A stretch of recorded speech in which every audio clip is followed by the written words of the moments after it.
Hello everyone, I'm Saket Bajpayee, Director of Prayas Physics Classes, Dehradun. Welcome students, let's have a look at this beautiful problem from Herodo. The question says, a planet of mass m moves along a circle around the sun with velocity v equal to 34.9 km per second relative to the heliocentric reference frame. Find the period of revolution of this planet around the sun. तो देखिए बच्चों, यहाँ पर लिखा हुआ है कि planet है जिसका मास कितना दिया हुआ है, m दिया हुआ है, वो मूव कर रहा है in a circular path around the sun, कितने स्पीड से, 34.9 किलोमीटर पर सेकेंड से। और यहाँ पर हमारे को एक टर्म दिख रहा है जिसका नाम है हीलियोसेंट्रिक रेफरेंस फ्रेम। इसका मतलब ये हुआ बच्चों कि हम लोग यहाँ पर क्या कह रहे हैं कि सन जो है आप उसे ओरिजिन ले सकते हैं इस रेफरेंस फ्रेम का, जो कि एक इनर्शियल फ्रेम है ना, और इसके रेस्पेक्ट में हम लोग समझ पा रहे हैं कि प्लैनेट क्या कर रहा है, सर्कुलर मोशन कर रहा है। ठीक है, तो देखिए बच्चों, इस सवाल में हमारे से पूछा गया है period of revolution of this planet around the sun. तो हम लोग यहां पर कह सकते हैं कि सन जो है वो इस प्लैनेट के ऊपर कितना फोर्स लगाएगा, लेट अस से एफ फोर्स लगा रहा है।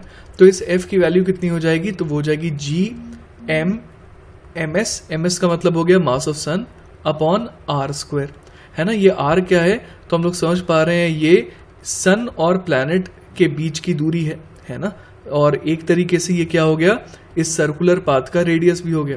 क्लियर है बात। अब हमारे को समझ में आ रहा है कि ये जो फोर्स है ये किसका रोल प्ले कर रहा है, it is playing the role of the required centripetal force. तो रिक्वायर्ड सेंट्रीपेटल फोर्स कितना हो जाएगा, एम ओमेगा स्क्वायर आर।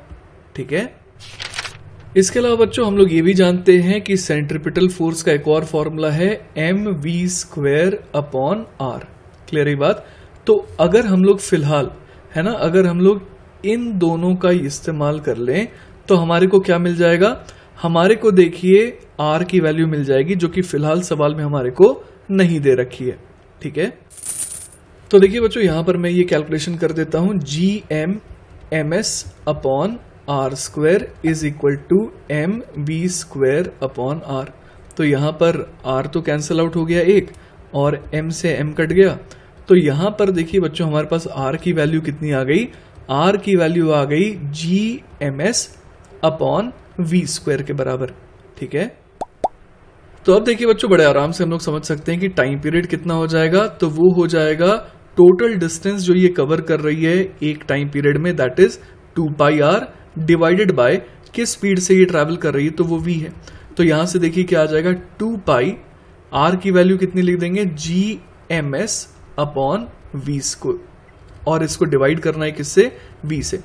तो हमारा बच्चों फाइनल आंसर क्या आ जाएगा, तो हमारा फाइनल आंसर बच्चों आ जाएगा time period is equal to 2 pi G M S upon V cube. Clear है बात।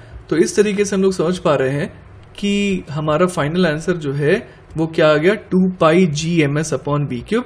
और यहां पर एम एस हमें ध्यान देना है कि ये क्या है, मास ऑफ सन है। क्लियर है ये बात। तो इसी के साथ बच्चों हमारा ये सॉल्यूशन पूरी तरीके से खत्म होता है। आई होप आपको ये अच्छे से समझ में आया होगा। फिर भी अगर कोई डाउट रह जाता है then feel free to contact me, I will be very happy to help you. Take care बच्चों, बाय बाय।